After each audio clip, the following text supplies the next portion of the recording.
Hello everybody and welcome back to the channel. I'm Rob and today we're going to be painting some Mechanicum THALLAX. So we've got the new plastic box set dropping soon. So I thought I'd make a head start and I thought we would do a Mechanicum series where we're going to be painting robots and tech thralls and even tanks as well. But today we're going to start off with a THALLAX, and I thought I'd go for something slightly different, not a scheme that I've not necessarily seen before. And I'm going to walk you through that now. So we're going to start off with black primer. Nothing too fancy. I've also based the model already. I added some sand, some bits of plastic that were just ground up in a old coffee grinder, and then just put that on the base. And then once that's done, you can just hit it again with some PVA glue just to make it set. And then we're going to start off with Evergreen Fog. Now, this is a really lovely colour. And as I was putting it down, I was like, ooh, this would be a good Sons of Horus colour. It's a cool desaturated green. That's how the army painter describe it.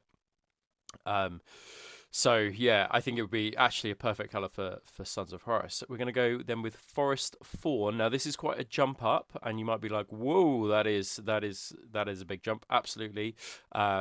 And I really wanted a desaturated look to the whole model. We see lots of Mechanicum that are bright reds and often bright blues or generally bright colours. So I thought on this one I'd go for desaturated colours. And then here what you can see me doing is just placing the highlights where I think the light is going to hit. So the front of the legs, the shoulder pads in particular, because that's a big focal point, and the head, of course, and then the length of the gun. The phase plasma fusel is a really, really nice looking gun and gives us an opportunity to do some heat effects a little bit later as well. So do the back and the front. I do it as if there's a light source coming from the front and then a light source coming from the back as well. But as I say, it might look really bright in the hand, and that's all okay. We're going to go with hardened leather speed paint. This was thinned 2:1 with thinner. So it is quite thin because obviously speed paint is of course thin already.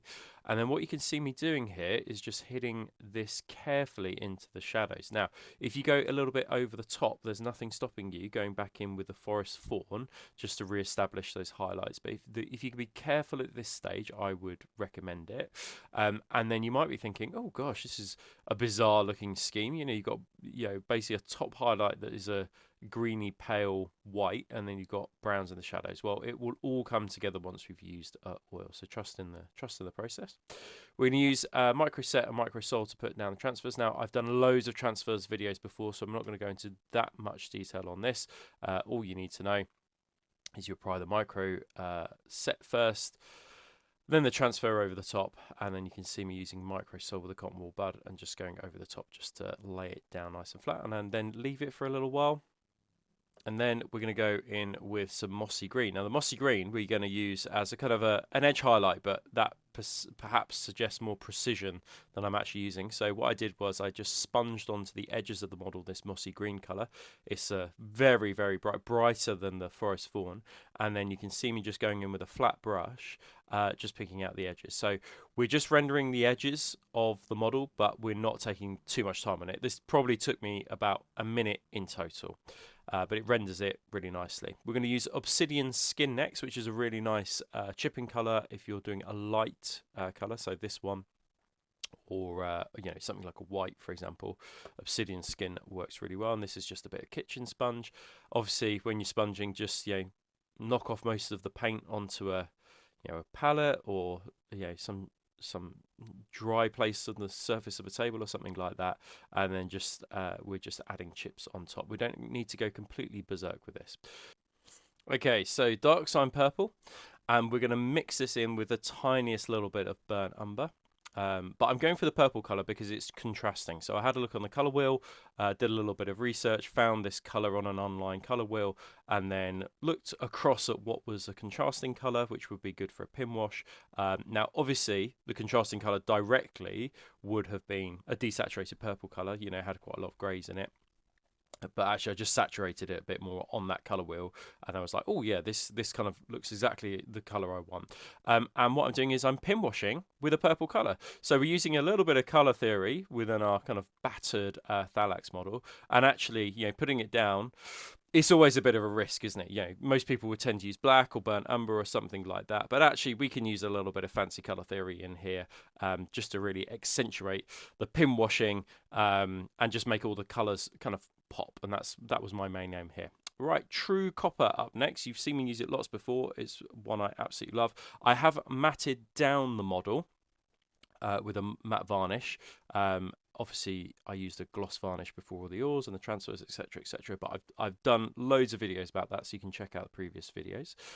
And then matted it all down, and then I'm now applying the metallic. So this will give us some good contrast in terms of texture. So we've got a matte plate against shiny metallics, and then this copper color. You know, just pick out areas that you think the copper color will look best. I picked out some areas in silvers and coppers, etc.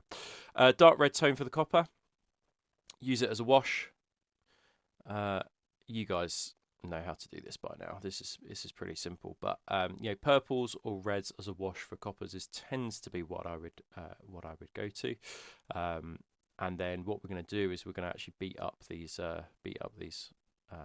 coppers with some patina effects, some verdigris. But for the silvers, I just did gunmetal silver. It wasn't very exciting, gunmetal silver, and then washed it with I think a dark browny black color. I don't think you need to worry about it. You could even use that red color that we just used and then highlight it with a bit of mithril silver. As for the coppers though, back to them once that's all dried. Mithril mixed with copper in a 50-50 mix, and then we can just go and roughly highlight some of the edges on these on the THALLAX, you know, places where we think the light will hit and be most prominent. This obviously desaturates it because there's quite a lot of silver in there, and gets to a place, yeah, because you've got desaturated plate with a really rich copper color. So actually adding in a bit of silver into this actually works really, really nicely, just to knock back some of those, you know, those red tones within the model. But again, you know, it's relatively quite contrasting, isn't it? You've got these reddy purple tones within the copper. And then we use purple tones within the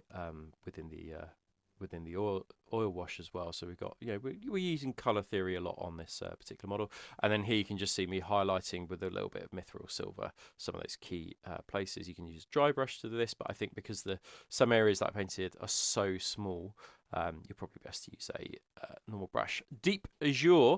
So I mixed some Deep Azure in with a bit of thinner and a drop of matte varnish as well, Army Painter's matte varnish, just because I didn't want it to dry shiny. You know, I wanted an authentic looking patina effect. And then you can see me here just going into the nooks and crannies. If you want a further build up of patina, just go into areas and places with this same wash again. Just be controlled about it. I think you'll see on the photos that I've done that, yeah, it doesn't look like I've been too controlled. I've gone absolutely berserk with it, but yeah, I like that look. Right, hardened leather, purple swarm. So the end of the gun, I hit it with just straight up hardened leather, probably about 50% covering the end of the gun, and then the final 25% I go in with purple swarm straight through the airbrush, didn't even thin it. And this makes a really, really lovely, simple heat bloom effect. It's not colourful, but that's okay because the whole vibe of the model actually, yeah, it's quite desaturated plate, right? So it doesn't need to be kind of, yeah, yellows and greens and blues and things like that. So a simple heat effect. And then I painted the visor black, just a matte black. And then you can see me going in with some gloss varnish, Army Painter's gloss varnish. And that's it. That's all I'll do for the visor. I just want the effect that it's just a shiny visor with a head inside it. As for the bases, I'll be doing a basing video at some point in the near future, and I'll show you different ways to go about basing your Mechanicum.